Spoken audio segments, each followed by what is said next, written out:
Boa tarde, pessoal. Vamos dar início à nossa aula de biologia. O título da aula, o tema da aula é evolução biológica e hoje nós vamos dar continuidade a um assunto já iniciado na semana passada. Essa aula foi dada presencialmente ontem, né, dia 18. Eu estou gravando hoje a finalização para os alunos que estão em casa. Esse assunto ele consta no capítulo 42 do livro, página 562, tá? E o título é Evolução Biológica. A gente vai finalizar esse assunto hoje, tá certo? Nós já discutimos um pouco sobre algumas ideias que prevaleciam no século XVII sobre a natureza. Todas as pessoas pensavam, com certeza, que as espécies foram criadas tal qual como estavam distribuídas no meio ambiente, não podendo sofrer transformações. Ou seja, um consenso natural, um consenso geral das pessoas e até dos cientistas da época era que a natureza e as espécies, como estavam organizadas no planeta, foram criadas sem a possibilidade de uma espécie se transformar em outra espécie. Tá? Esse pensamento ele perdurou por muitos séculos, tá? Sem a possibilidade de dúvidas ou de questionamentos a respeito dele, ok? Mas com a evolução dos estudos, com a curiosidade dos cientistas, alguns fenômenos, alguns achados tornaram essas ideias duvidosas. Tá? Um dos achados são os achados fósseis. O que é um fóssil, professor? Um fóssil é um vestígio de algum ser vivo deixado há milhares de anos que pode ficar dentro de uma rocha sedimentar. Tá bom? Então, naquela época já tinha iniciado algumas escavações, né? Que são a escavação é um método de estudo da arqueologia, por exemplo. Os pesquisadores escavam um local de uma rocha sedimentar e ali pode encontrar ossos antigos, pedaços de animais antigos, dentes, ruínas, troncos de árvores e até insetos e até fezes também. Tá? Então, todo documentário que é achado dentro de rochas sedimentares, a gente vai chamar de achados fósseis. E esses achados revelam conhecimentos. Por exemplo, os achados fósseis na época do século XVII, né? Alguns animais eram encontrados em rochas, animais que não existiam atualmente, tá? São animais que foram extintos, animais que não existiam ali perto dos cientistas da época.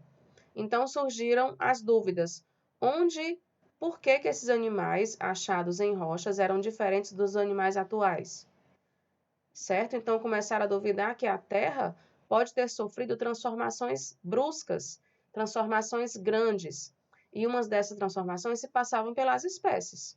Tá bom? Então, a partir desses achados fósseis, alguns naturalistas começaram a duvidar que as espécies foram criadas e que elas eram fixas, ou seja, que elas não poderiam sofrer transformações. Tá bom? Então, alguns naturalistas mais enfáticos sobre isso lançaram teorias, explicações para tentar desvendar esse mistério. Um deles foi Lamarck. Aqui, ó. Aí surgiu o Lamarckismo, que é um movimento, que é uma ideia que tenta explicar a evolução das espécies, e posteriormente, bem próximo do Lamarckismo, surgiu o Darwinismo. Tá? Ambas foram ideias criadas por dois naturalistas, Lamarck e Darwin, tá bom? Então, esse assunto está bem esclarecido para vocês no livro, porém, eu vou usar um conteúdozinho aqui de um site que é muito prático, bem fácil, tá bom? Para vocês captarem esse conteúdo rapidamente. Vamos ler comigo. Por favor, estejam aí com os cadernos de vocês, apostos, tá? E também com o livro. E no momento que eu pedir para vocês fazerem anotações, vocês fazem, ok? Então, o lamarckismo é o quê? São as ideias de Lamarck. Lamarck quem foi? Foi um naturalista francês do século XVII que tentou explicar que as espécies não eram fixas, que as espécies podem ter sofrido transformações ao longo das épocas. Certo, gente? Então, ele foi o primeiro homem que teve ousadia de explicar isso e de publicar um conteúdo sobre isso, publicar um texto que se tornou bem importante e bem digno de atenção na época dele. Tá bom? Então vamos ler aqui comigo, ó. O Lamarckismo, ou lamarquismo, corresponde às ideias desenvolvidas pelo naturalista Jean-Baptiste Lamarck sobre a evolução dos seres vivos. Então, Lamarck duvidava. Ele começou a duvidar que as espécies eram fixas, que as espécies antigas eram diferentes das espécies atuais, pelos achados fósseis. Então, ele começou a refletir, a pensar e a encontrar raciocínios e explicações para essa transformação. Tá? Então, ele foi o primeiro homem. O naturalista da época é o biólogo de hoje, né? Corresponde, era um homem que estudava plantas, animais e as pedras, certo? Então, ele foi o primeiro, assim, que lançou uma teoria plausível, né? Que chamou a atenção das pessoas. Então, essas ideias foram fundamentais para o conhecimento da evolução. Porém, atualmente não são mais aceitas, tá, gente? O Lamarck, ele lançou as ideias dele, na época foram aceitas pela população, pela sociedade científica da época, porém surgiu outra ideia que foi mais bem aceita do que a de Lamarck, tá certo? A gente vai ver mais na frente, tá? Então, Lamarck baseou sua teoria em duas leis principais, que ele mesmo criou. Ele falou que os animais passam pela lei do uso e do desuso e pela lei da transmissão dos caracteres adquiridos. Tá bom? Então, vamos ler aqui mais embaixo com detalhes sobre cada uma dessas leis. Não esqueçam, Lamarck estava tentando explicar que os animais não são fixos, que eles podem sofrer transformações. Agora, ele precisava bolar uma explicação que realmente deixasse claro como um animal sofre transformação, gerando um animal diferente. Tá certo? Então, a primeira lei que ele lançou para explicar a evolução foi a lei do uso e do desuso. O que é que diz essa lei? A lei do uso e do desuso é resultado da observação de Lamarck de que certos órgãos podem se desenvolver mais se forem mais usados. Ao mesmo tempo, outros ficam atrofiados se não forem usados. Então, Lamarck tentou explicar dessa forma. Os animais eles podem ter um órgão alterado se esse órgão for mais usado para a sobrevivência. Ao mesmo tempo que se um animal nasce com um órgão normal e se ele não usa aquele órgão, o órgão vai atrofiar, tá? Um exemplo clássico, continuando aqui a leitura, ó. Um exemplo clássico da lei do uso e do desuso é sobre o pescoço das girafas. Segundo ele, segundo Lamarck, elas teriam a necessidade de alcançar folhas mais altas nas árvores. Para isso, esticavam mais o pescoço, desenvolvendo a musculatura e levando ao seu aumento. Então, segundo Lamarck, a girafa de hoje, que a gente vê hoje lá na África, gente, essa girafa tem esse pescoço grande pelo esforço que as girafas anteriores fizeram para que ela alcançasse as acácias, que são as plantas que alimentam as girafas. Então, Lamarck disse, a girafa primitiva tinha um pescoço curto, mas ao longo de várias gerações, ao longo de vários esforços para alcançar as árvores mais altas, a girafa adquiriu hoje o pescoço comprido desse tamanho que a gente vê, tá bom? Então, era uma forma dele explicar a teoria da evolução, a teoria de que uma espécie pode se transformar em outra, pode ter uma transformação, tá certo? Uma evolução, tá bom?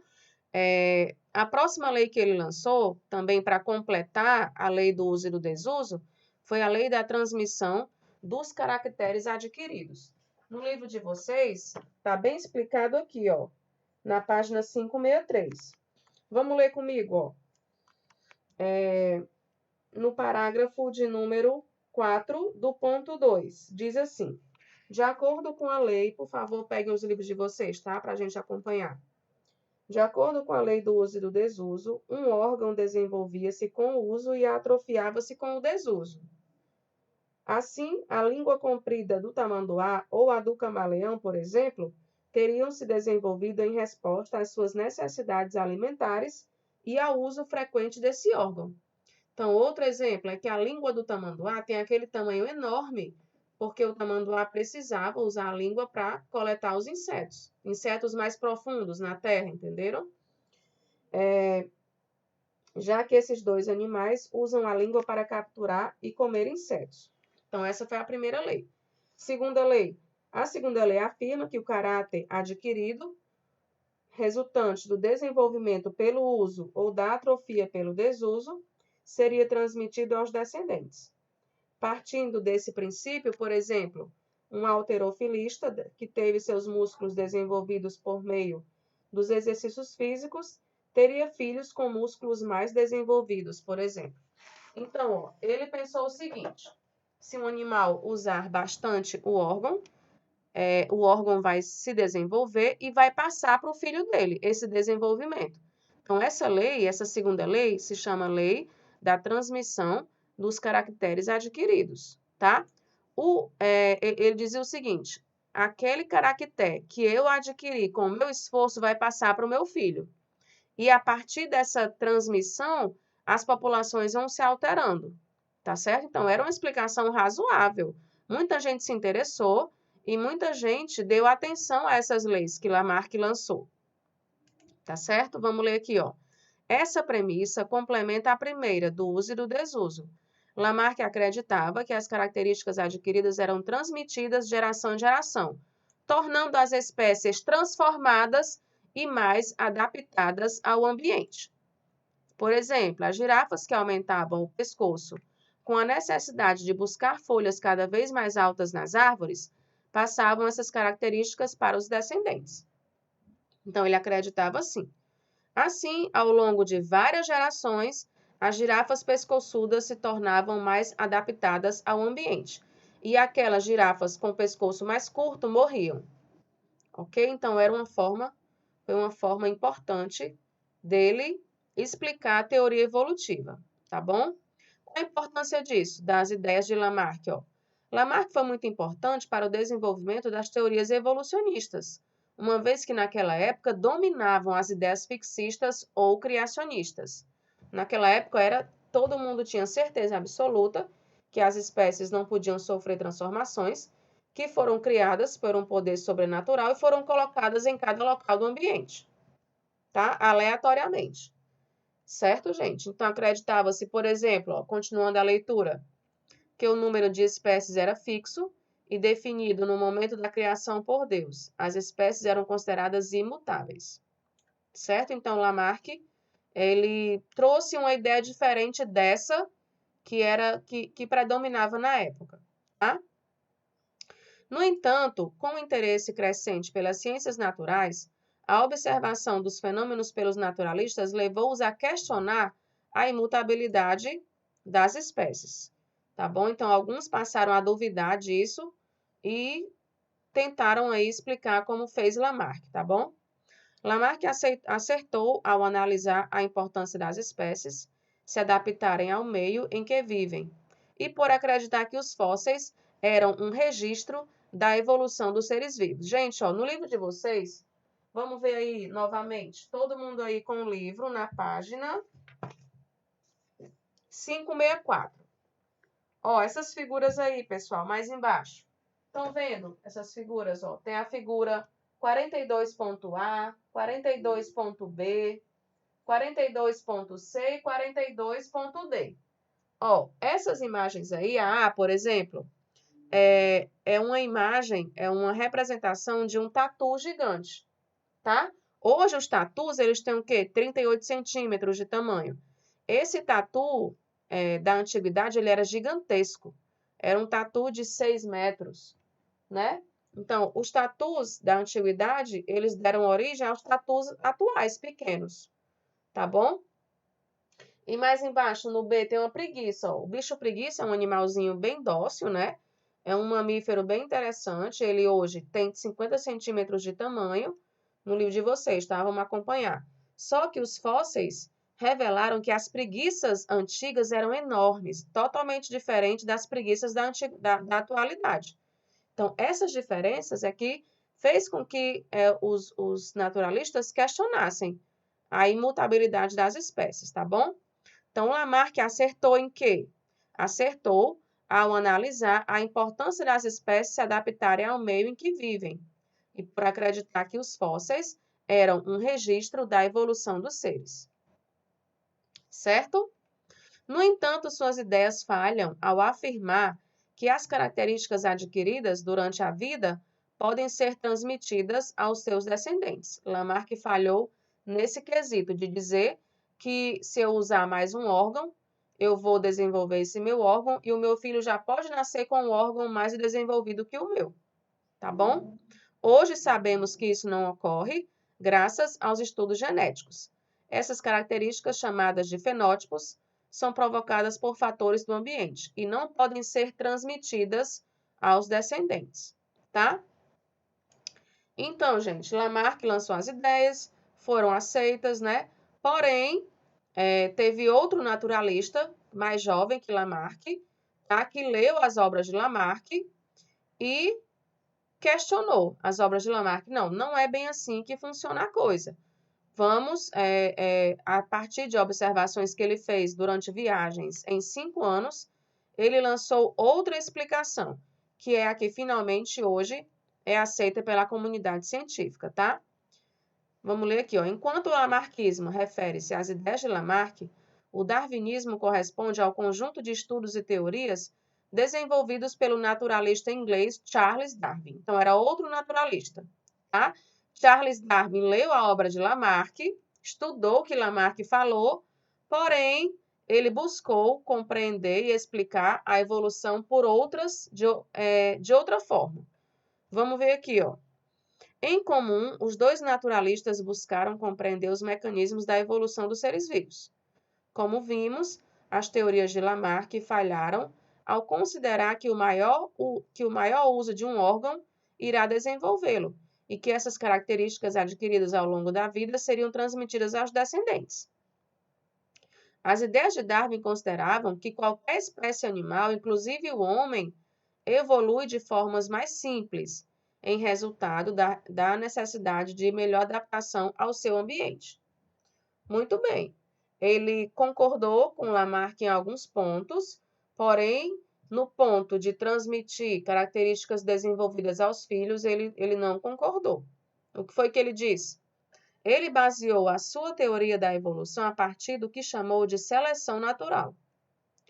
O que a seleção natural diz? Ela afirma que o ambiente atua selecionando as características mais favoráveis dos seres vivos em detrimento de outras. O que foi que ele quis dizer? Que Darwin disse o quê? Que os animais nascem com suas características fixas e com suas possibilidades de sobrevivência. Então, os animais nascem e vão interagir no meio ambiente. E nessa interação acontece o quê? Competições e lutas pela sobrevivência. Nessas lutas, segundo ele, alguns animais são mais adaptados, mais aptos que outros, e nessas lutas aí, o mais forte, o mais apto é que vai sobreviver. E o mais fraco, ele vai morrer. Tá? Então, ele diz que o ambiente atua como um seletor natural.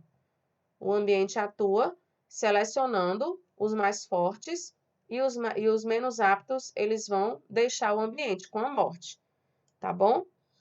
Então, Darwin dizia o seguinte, eu quero que vocês agora copiem o que eu vou falar, o que eu vou escrever aqui no Word, tá bom?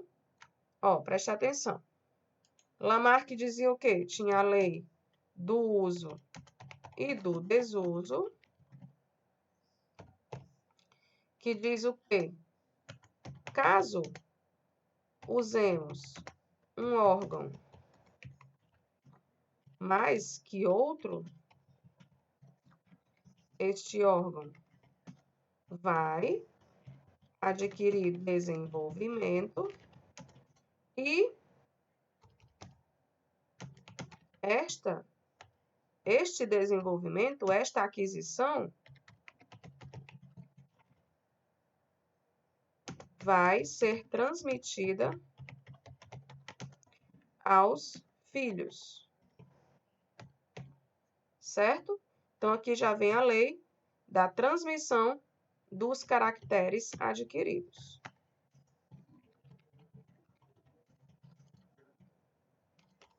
Caracteres adquiridos. Copia isso, tá, pessoal? Só que Darwin veio, poucos anos depois, leu a obra de Lamarck e discordou em alguns pontos.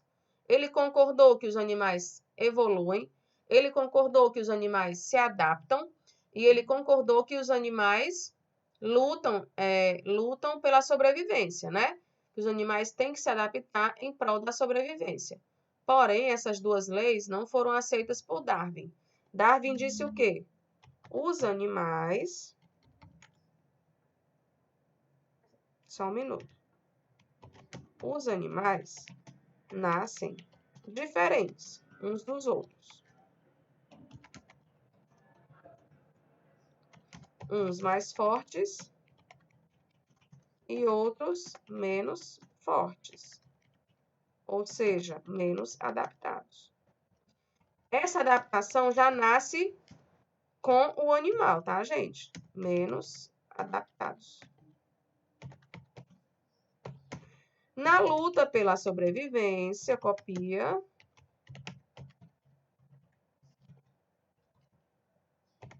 Na luta pela sobrevivência, os mais adaptados sobrevivem.